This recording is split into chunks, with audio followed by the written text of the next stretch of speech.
This is the brand new iPhone 17 Pro Max. This is the iPhone 16 Pro Max. And this is a gold iPhone 15 Pro Max. In this video, we're going to compare the photo and video capabilities of these three top-tier iPhones. Well, friends, let's go! Hey friends, this video was translated using AI, so the sound quality isn't the best. If you want to listen to the original sound from the smartphones and hear the audio recording test, just follow the link to our original video in the description. So all the smartphones are charged to 100%. Let's go filming. Friends, as tradition dictates, our first test is the front camera in 4K at 60 frames per second. Right now, I set the white balance lock on all three of our smartphones. I'm in the shade, very good conditions. I mean, it's as comfortable as it can be. There's no blown out highlights on my face right now. And now I'm stepping into the light. And we'll see how the white balance lock works, or rather, how it performs in these conditions. Let me remind you, if we enable white balance lock, the white balance will remain unchanged throughout the entire recording. When shooting against the light, the sky comes out completely blown out on all three iPhones. While the 17 and 16 Pro Max are generally similar in color reproduction, the 15 gives a slightly warmer image. And now I've disabled the white balance lock. Let's see what happens. Especially with my face, when I step out into the light now. And here we have what we expected. Without white balance lock, my skin immediately becomes an overly tan shade in the sun. Now let's see what we have in terms of stabilization. You can immediately notice that the new iPhone delivers a better result here. The image noticeably jitters on the 15 and 16 Pro Max, and the background sometimes shakes too. The iPhone 17 Pro Max has a very cool new feature. Now we can rotate the image. For example, I'm holding the smartphone like this, vertically. Right now, for example, I want the video to be recorded horizontally. Not vertically like for YouTube Shorts or TikTok. I want it to be recorded horizontally. I simply press here, and now we'll record horizontal video on the iPhone 17 Pro Max. While the 16 Pro Max and 15 Pro Max don't have that feature. Switching orientation, it's definitely a very useful feature. I'm glad they added it to the new iPhone. I hope other smartphone manufacturers implement it as well. What about the front-facing cameras? The brand new iPhone 17 Pro Max boasts an 18-megapixel front camera with an f1.9 aperture.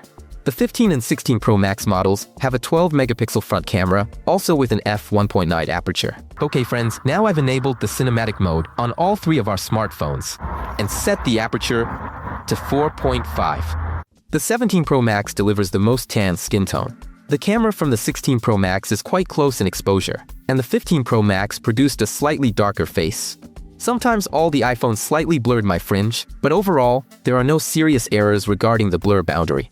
Regarding stabilization, I can say it's a tie. They all performed quite well. Now I'm shooting with the front cameras.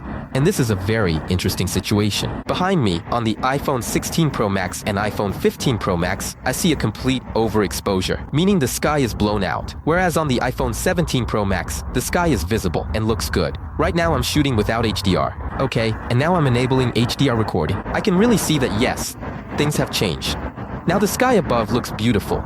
The face is well lit, everything is good, there are absolutely no issues. The 15 Pro Max has the brightest faces here, and the image is a little warmer than the others. The 16 Pro Max leans a little blue in white balance. Look, the white sleeves of my jacket are giving off a bluish tint, but the 17 Pro Max gives us a good result with natural color reproduction. Friends, now we're testing in challenging conditions. We're here on a noisy road, a 3-lane road, and I'm standing right next to it. And here's how I sound when, cars are driving by very loudly. I'm recording spatial audio on the iPhone 17 and 16 Pro Max. On the iPhone 15 Pro Max, I'm recording stereo sound. Since the iPhone 15 Pro Max doesn't have it, it lacks spatial audio recording mode. What can I say about the audio recording? The difference between all three generations is really noticeable. The 15 Pro Max produced the loudest and most compressed sound. The iPhone 16 sounds cleaner and sharper, and the new model seems to offer an even wider sound range. For example, the higher frequencies are more pronounced. Noise cancellation doesn't suppress them as aggressively as it used to. Overall, both the 16 and the 17 Pro Max offer good voice clarity, even with such strong noise. Now we're testing the main camera. This is 4K 60fps ultra-wide lens. The picture is very similar. The quality is practically identical. The stabilization is the same as well. I personally can't find a single difference.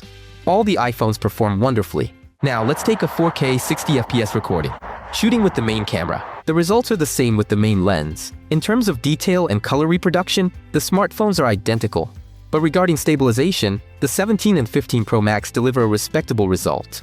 Here, the image on the 16, which is also centered on the tripod, is shaking quite strangely, almost frantically. Friends, here's how the ultra-wide lens recording looks. Recording myself in 4K, 60fps. I've locked the white balance again, meaning it won't fluctuate depending on the lighting. I really like the result here when shooting against the sun. All three smartphones performed admirably. We can also notice that the new iPhone has noticeably better dynamic range. When shooting in sunlight, the results are all quite gloomy. Just look at the skin tone. And this is what the white balance lock enabled. iPhones perform similarly in terms of stabilization. And here's how the main lens recording looks on our three iPhones in 4K, 60fps. When shooting against the sun, all three devices again show excellent, truly high-quality results. The skin tones differ slightly. The new iPhone's rendering is a bit more tanned. The results of the sunlit shots disappointed me again. All three produce a highly unnatural, oversaturated skin tone. When it comes to stabilization, all three performed admirably. Friends, and now let's try the cinematic mode with background blur effect on the main lens, a 4K at 30fps. The blur is set to f4.5. Interestingly, with the same amount of background blur, the blur on the left and center appears more powerful than on the 15 Pro Max. As for image quality, all three videos look excellent. There are no complaints about the blur edge. The algorithms work smoothly.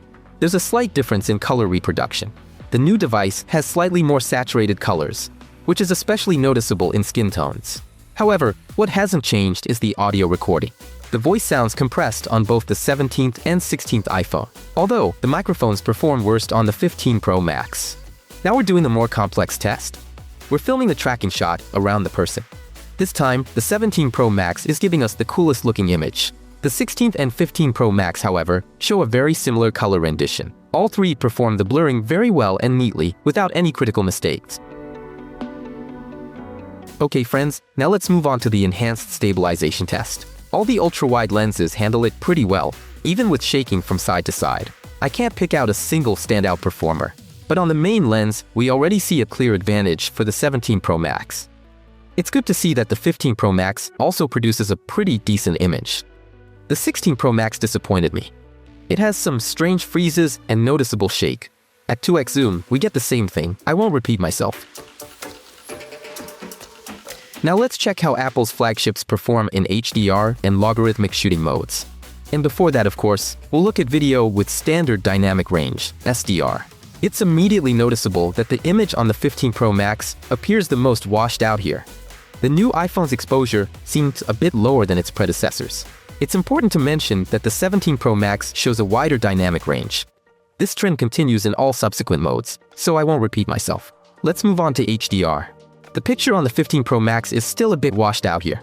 Looking at the pictures from the 17 and 16 Pro Max, you can see that the latter produces slightly brighter video. Now let's look at ProRes HDR. Here, the new iPhone delivers the most vibrant and saturated image. You can notice that the video on all three iPhones has become slightly darker compared to regular HDR. Finally, let's enable the logarithmic profile. Well, now the images have become even darker. The 17 Pro Max again has the most saturated and warmest picture among these three. The iPhone 15 Pro Max, conversely, shows the least saturated result with low contrast. The iPhone 16 Pro Max, in turn, positions itself somewhere in the middle. What's important is that we're using Apple's proprietary LUT from the manufacturer's website. It's also important to mention one of the main features of the new iPhone, the ProRes RAW video mode. You could say it's a feature for professionals. The mode records very large files, so you'll need an external SSD drive for recording. The main advantage of this type of recording is maximum dynamic range and the highest possible image quality, ideal for post-production. This is a truly unique feature that sets the iPhone apart from all competitors. We showcased this mode in our first review of the iPhone 17 Pro Max, where we compared it to the Vivo X200 Ultra and Samsung S25 Ultra. If you haven't seen it yet, the link will be in the description. Meanwhile, we're moving on to the video range test. And before that, of course, it's very important to mention the specs of our smartphones. The 17 Pro Max received three 48-megapixel lenses. The ultra-wide has an f2.2 aperture, the main lens f1.78, and the new telephoto lens, which provides 4x optical zoom, has an f2.8. The 16 Pro Max has a 48-megapixel ultra-wide lens with an f2.2 aperture. The main camera is also 48 megapixels. The aperture here is f1.78. And a 12-megapixel telephoto lens with an f2.8 aperture handles the 5x optical zoom. The 15 Pro Max has a 12-megapixel ultra-wide lens with an f2.2 aperture. The main camera is 48 megapixels with an aperture of f1.8. And there's a 12-megapixel telephoto lens with an f2.8 aperture, offering 5x optical zoom. Of course, we won't see any differences in detail when using the ultra-wide lens, but there's a huge gap in color reproduction between the 17, 16 Pro Max, and 15 Pro Max. While the first two render tiles gray, the last one inexplicably turns them blue. On 1X, the detail is evenly matched again, but there's a difference in white balance. The 15 Pro Max has a cooler tone, leaning towards blue. The 16 Pro Max is a bit warmer and, arguably, the most balanced, without any extremes. The new iPhone displays the warmest white balance. Its image has a distinct sandy hue. At 2x zoom, everything is identical. The same difference in white balance, and the same lack of difference in terms of detail. When the iPhone's telephoto lenses are activated, the 17 Pro Max handles noise better. 8x hybrid zoom on the new iPhone, and 10x in the center and on the right. The 17 Pro Max give us slightly higher clarity in the details here. Although on the 16 and 15 iPhones, we can also read small text and make out the pharmacy icon. At 15x, we get extremely similar images. I can say again that the new device has slightly clearer video, and the numbers are a bit easier to read. There's no radical difference though. The 17 Pro Max offers a new level of zoom in video recording, 24x. It performs well. The text is quite readable and doesn't lag behind the quality of smaller zooms in previous generations. So, we're done with the daytime video tests. Let's move on to photos. And as tradition dictates, we'll start with selfies. And in the first photo, the result was quite similar. The photos from the 17 and 16 Pro Max are practically indistinguishable. The 15's frame is a bit brighter. In the next photo, the 15 Pro Max produced an unnatural yellow skin tone. The frame from the newer iPhone, however, is again indistinguishable. Now let's look at photos with background blur. I definitely prefer the image from the new generation iPhone here. The shot turned out to be a true portrait. The algorithms work really well. The skin even looks a bit tanned. The image is bright and very pleasing. Meanwhile, the white balance shifted the image towards blue in the center and on the right. Second photo. And honestly, it's all the same thing. The only difference is the color. But I already mentioned that above. Regarding the blur edges, the iPhone handles it quite well. Everything is neat and professional. No glaring mistakes are visible. Now we're taking photos of people using the main camera block. Here's a little photo shoot of my wonderful daughter, Maya. And I can say that up to 25x, there aren't any significant differences. The frames are practically identical. Take a look for yourselves.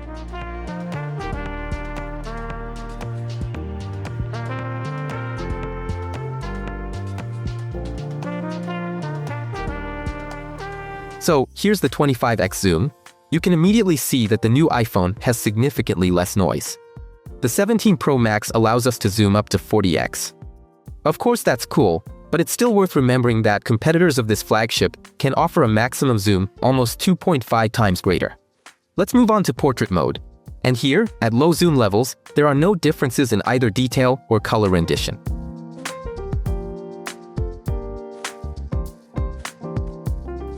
Telephoto lenses come into play. And here, the difference in color rendition becomes noticeable. The new iPhone is more actively saturating the photos. Pay attention to the sweatshirt or skin tone. The images from previous generations look paler, more natural. It's hard to say which option is better. This is a matter of taste. Now let's look at landscape photos. In the first photo, we see those rosy hues again on the 17 Pro Max. Notice the foliage and the path. Next, we take photos with the main cameras and telephoto lenses. It's noticeable that the new device produces more interesting shots. The greenery looks richer, the shadows are deeper, and the contrast between light and dark areas is more pronounced. At the same time, the photos from the 16 and 15 Pro Max are flatter and paler. Now let's compare photos in RAW format. Just to remind you, these are essentially RAW photos, taken directly by the smartphone from the sensor, without any subsequent post-processing. The first photo shows excellent results. The shots are very similar. Next frame. The iPhone 15 Pro Max pleasantly surprised me. It has the least amount of sun flare, and notice the reflection of our little star in the water. In newer models it's pink, but on the flagship from the 15 series it looks more natural. Otherwise, I can say that all the subsequent shots look quite similar.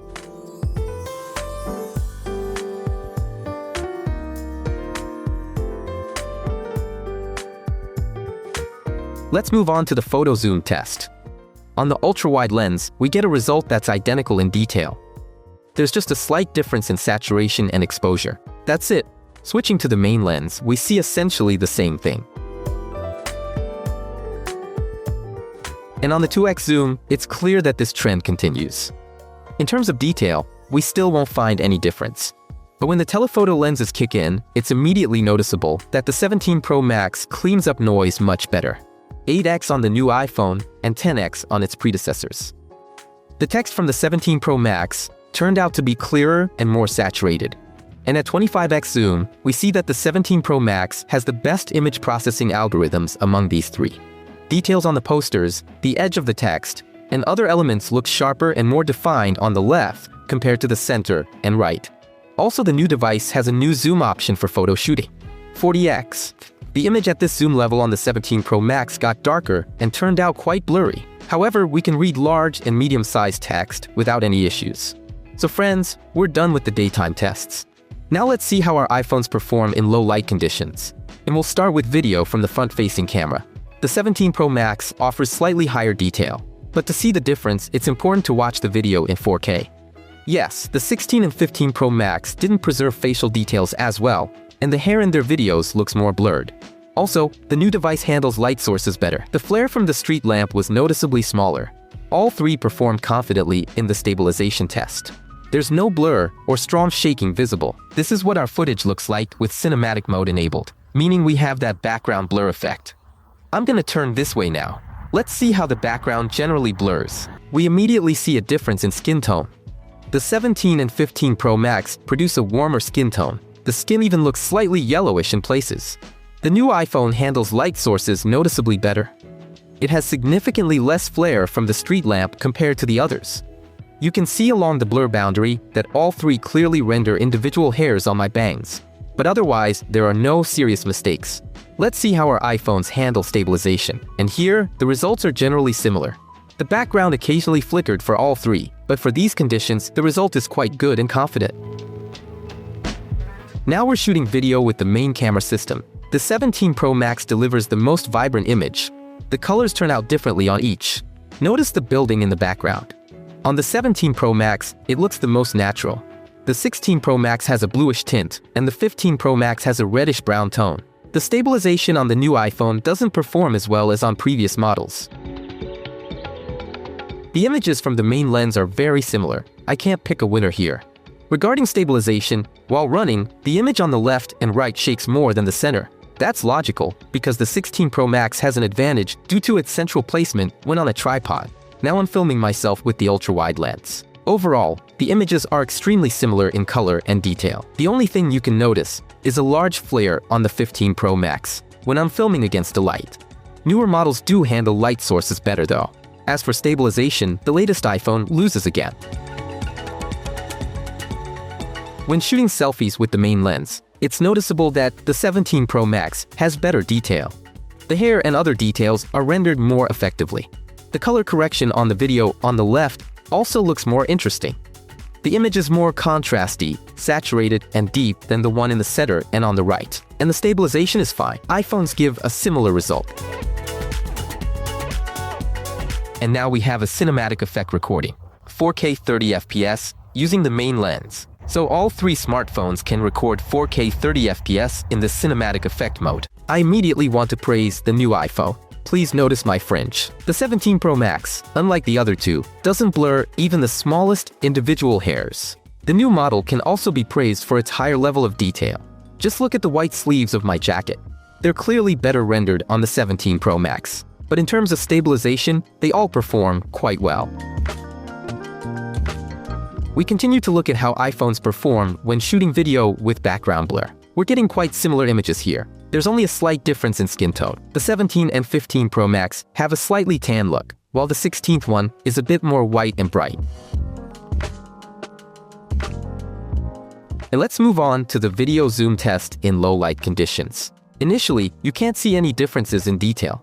At low zoom levels, everything looks remarkably similar.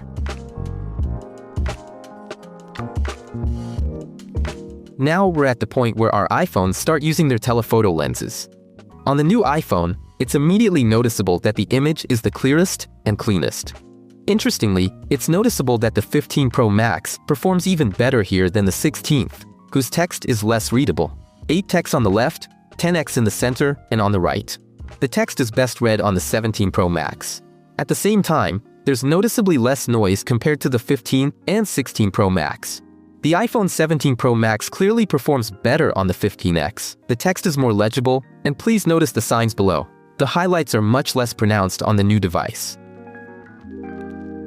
On the 24x zoom, the new iPhone introduces a lot of noise. And when you switch to 60 FPS, the image only gets worse. Generally, in low light conditions, I recommend shooting in 4K 30 FPS.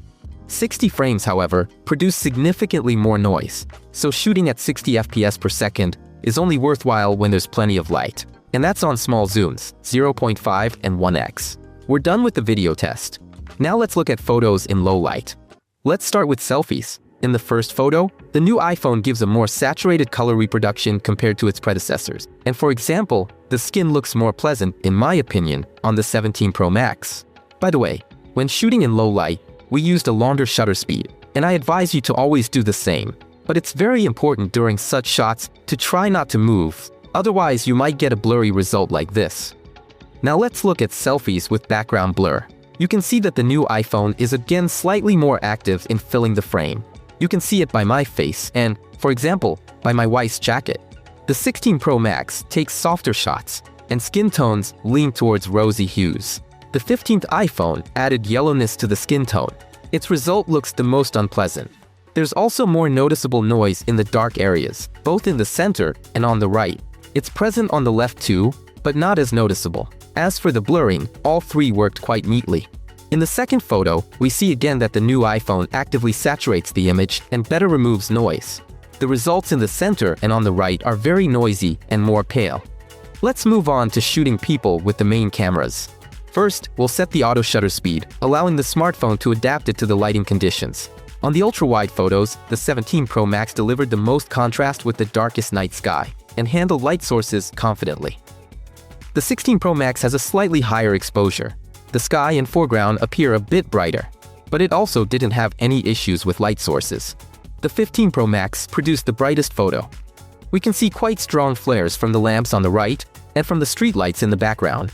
When shooting with the main lens, we notice that the photo on the left is the most contrasting and deep, with excellent shadow detail.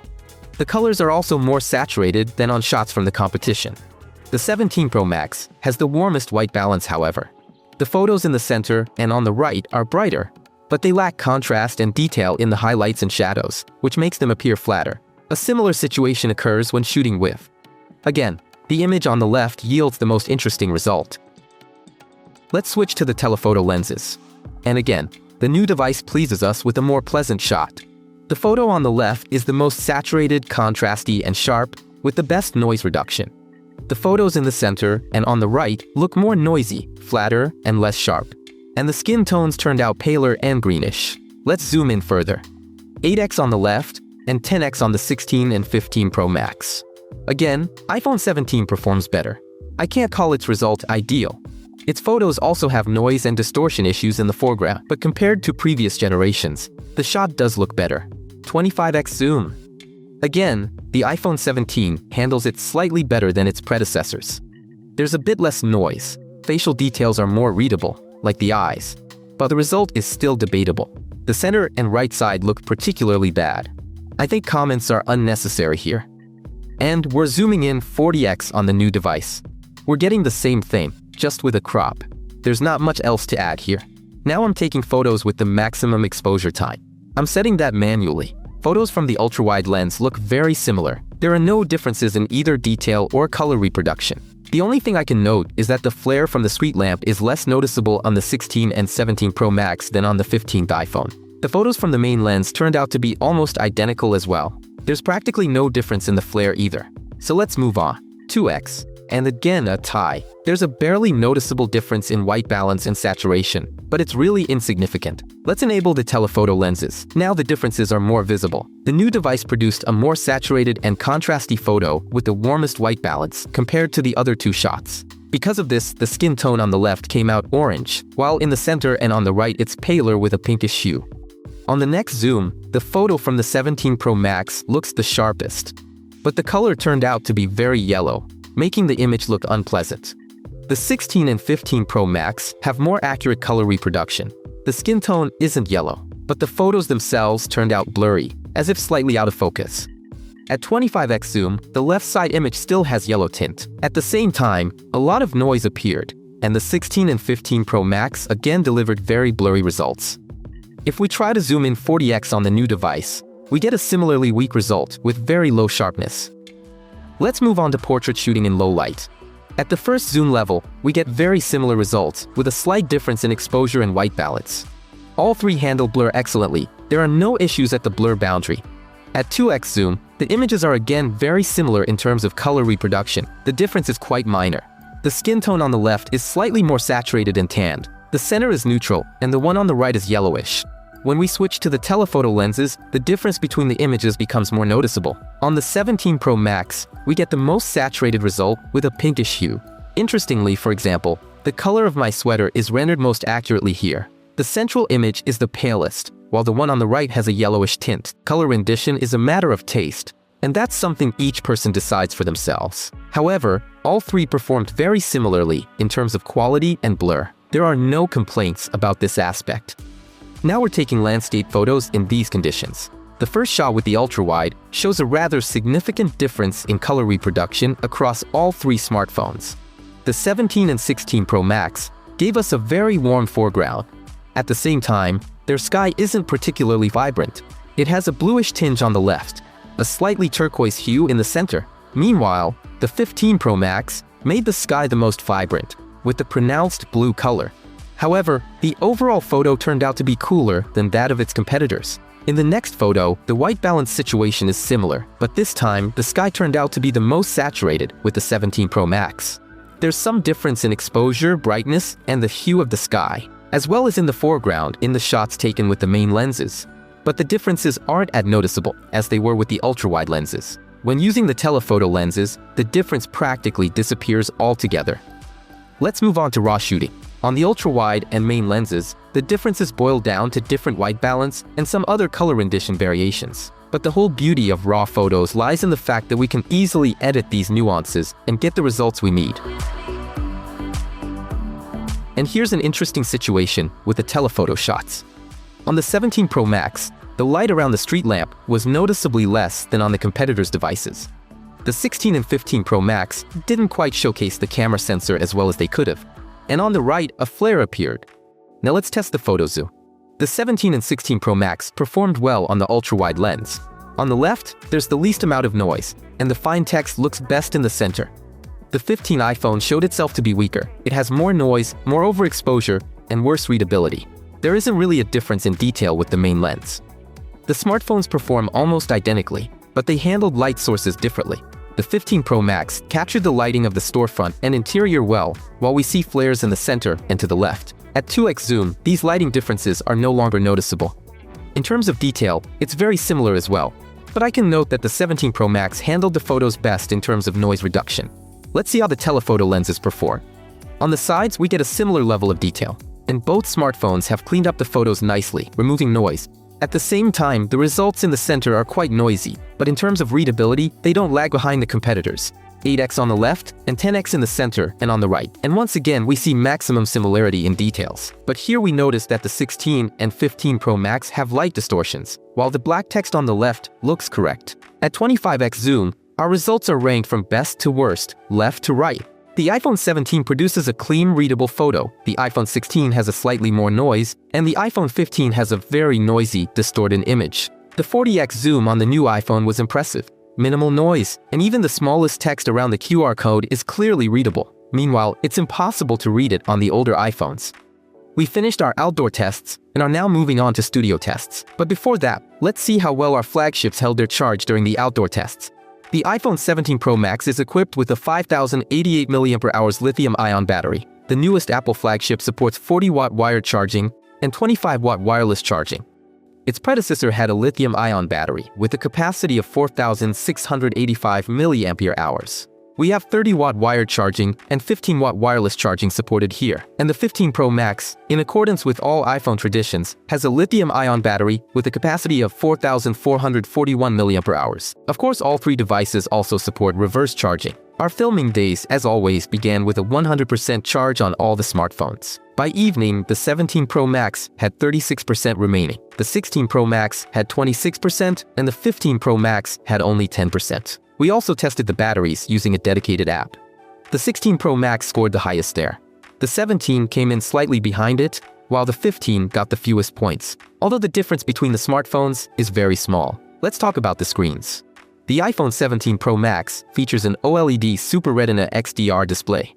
The diagonal is 6.9 inches, and the resolution is 2868 by 1320 pixels. The peak brightness is rated at 3000 nits. The 16 Pro Max also has an OLED Super Retina XDR screen with a 6.9-inch diagonal. The resolution is the same as the new model, but the peak brightness is rated at 2000 nits.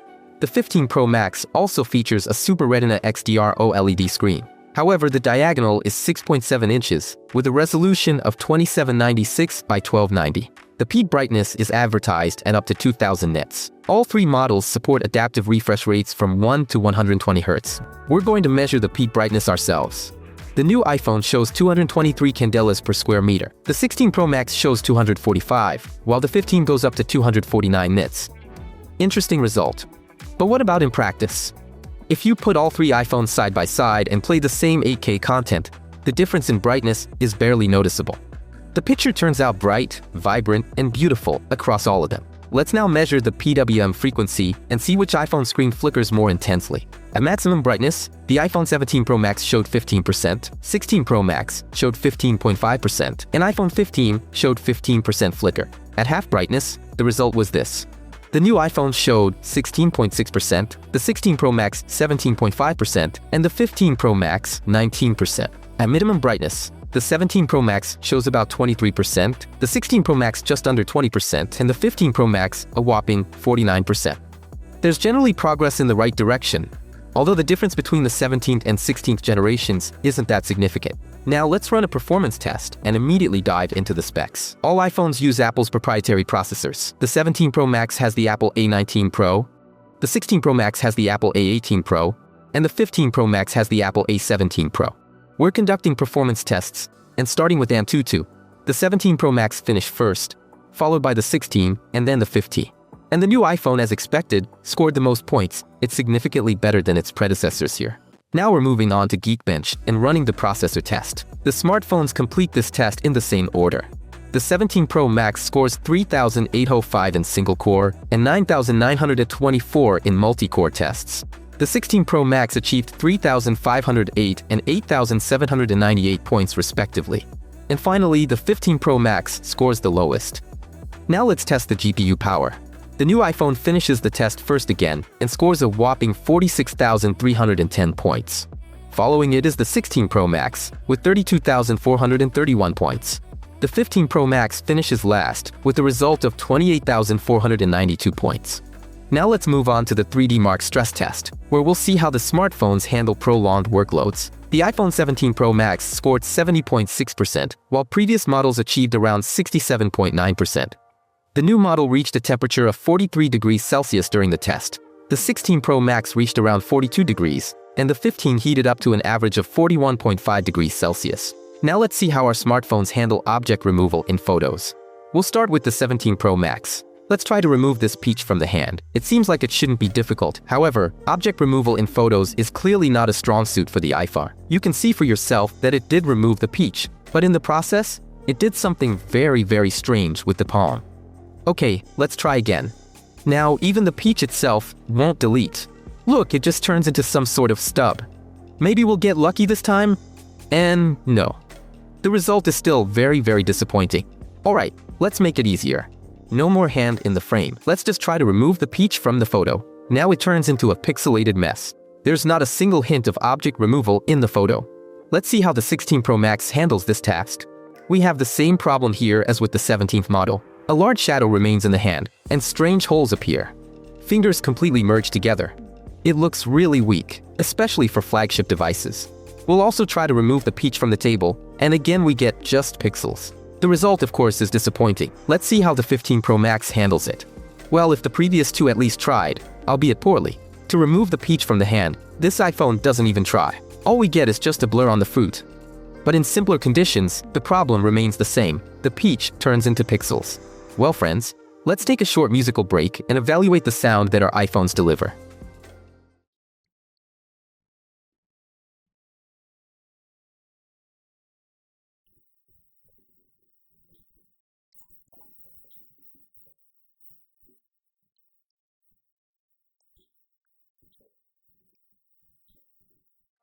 In my personal opinion, all three iPhones produce a really great deep sound.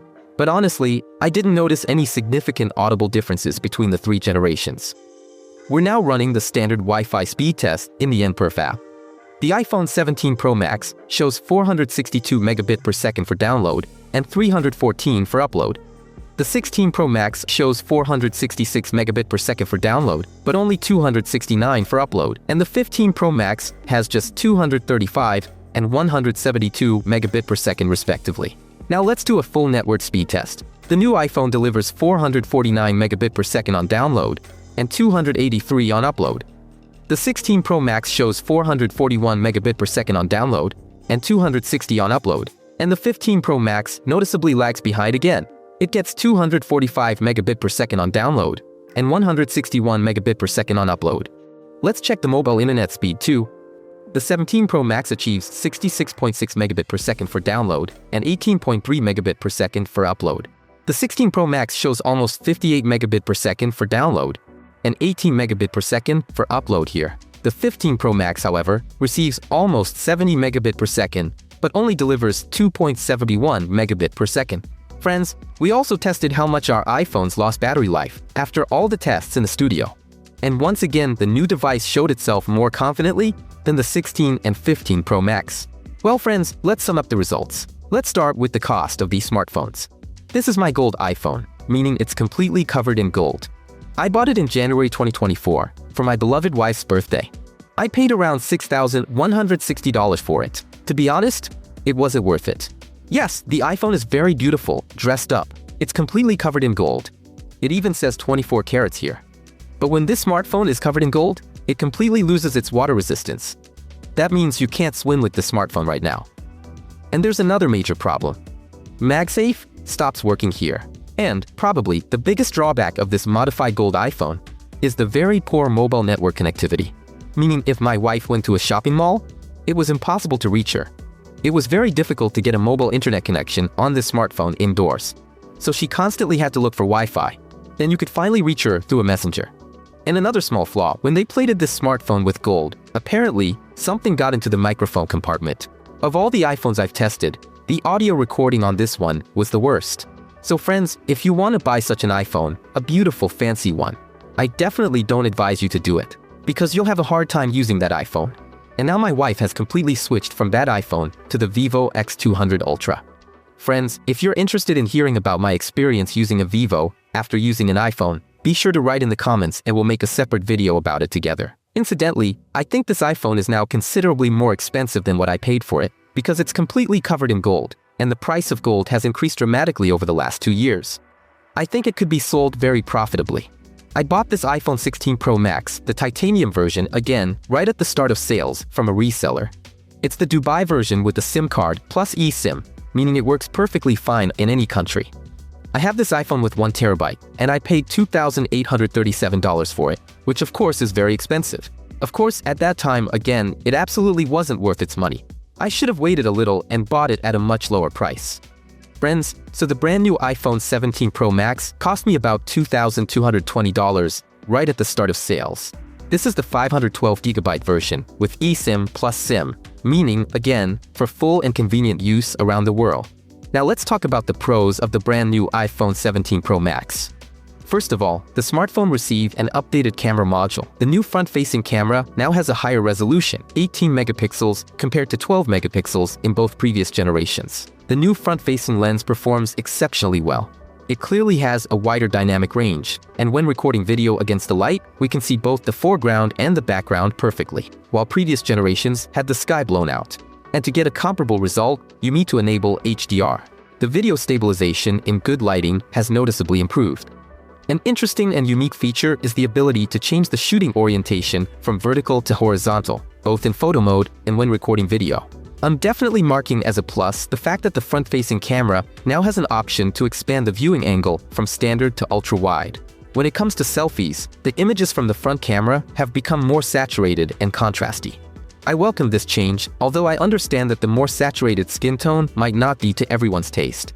There's also progress in the main cameras. All the lenses have been updated to newer models. While the ultra-wide and main lens haven't seen any physical changes, our telephoto lens is completely new.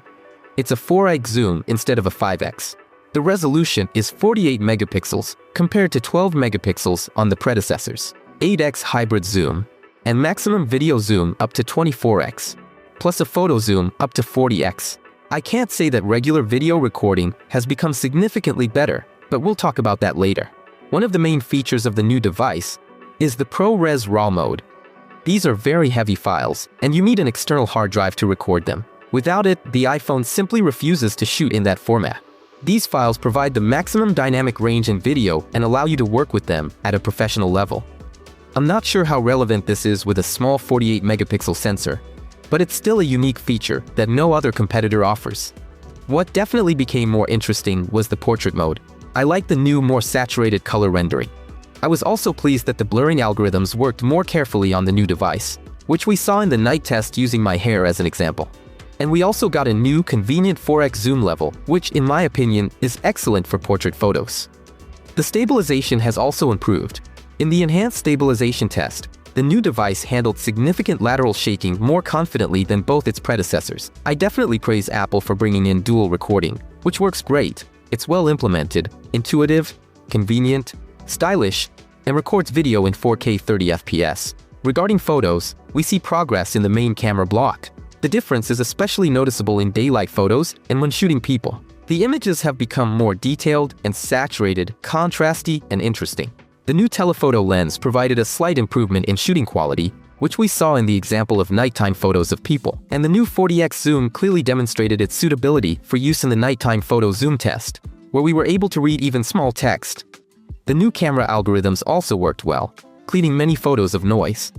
Of course, the design of the iPhone remains one of the main advantages. It's a very recognizable device that looks great. I personally like both the new color and the new look of the 17 Pro Max. It's simply gorgeous in person. The screen, as always, is pleasing, juicy, bright, and comfortable for the eyes. The PWM also remains within acceptable limits. Of course, one can't help but note the power increase thanks to the new processor. In all of our tests, the new device performed better than its predecessors. At the same time, it proved to be more stable in the 3D Mark stress test. Interestingly, the heating was only about 1 degree higher than the 16 Pro Max. Despite the very significant power increase, the battery has gotten bigger, and that's noticeable in practice. The new device held its charge better than previous generations over both shooting days. Well, friends, we've talked about the pros. Now let's talk about the cons of the new iPhone 17 Pro Max. One of the biggest downsides is its price at launch, the sales and the frenzy that Apple creates with artificial device scarcity. To get the new model for testing, I had to buy it from acquaintances in the United Arab Emirates and fly it back to Russia on the next available flight. Let me remind you, I paid over $2,220 for this 512GB version with a physical SIM card, and the official price is supposed to be $1,400. Not only was the wait 2-3 weeks, but the price for the same version was skyrocketing to $2,400 and even up to $3,000. Now about the other drawbacks. When it came to video recording, in many tests, we didn't see any significant differences in video quality or even color reproduction between all three generations. This applies to both daytime and nighttime tests. You still want to see some progress in image quality, but there isn't any. At the same time, Chinese and Korean competitors are putting powerful 200-megapixel modules in their smartphones, while Apple offers us a 48-megapixel telephoto lens as an innovation. Speaking of the telephoto, there hasn't been any significant progress in video zoom. The 24x zoom, of course, allows you to reach a bit further, but it doesn't open up any new horizons. I wouldn't call it particularly useful. Let's talk about the audio. Unfortunately, the situation with sound recording in portrait mode hasn't changed at all. The voice still sounds compressed and hollow when shooting in that mode, just like it did on the 16 Pro Max. The 17 Pro Max's body also left me with mixed feelings. In my opinion, the new iPhone feels cheaper due to the use of aluminum instead of titanium. It simply doesn't feel like the same premium device as its predecessors. Friends, and the main question: would I buy this brand new iPhone 17 Pro Max for myself right now, or would it be better to consider iPhones from previous generations? And my answer is a definite yes. I would buy the new iPhone, but not at this price. Overall, I really like the smartphone. It has a great design, a stunning front-facing camera, gorgeous portrait shots, and finally, a very convenient 4x focal length. Previously, to take a portrait shot on the telephoto lens of older iPhones, you had to move quite far away from the subject. Now, the 4x zoom is a very good focal length, close to 3.7x that of Vivo. And, accordingly, portrait shots now turn out really great. Finally, they got rid of that yellowish tint. They added a pink hue. And now, portraits taken with this smartphone turn out really great. Both the front-facing camera and the main camera are excellent. The iPhone 17 Pro Max has a 48-megapixel telephoto lens. Now, the new telephoto lens is performing better in low-light conditions than the telephoto lenses on previous generations of iPhones.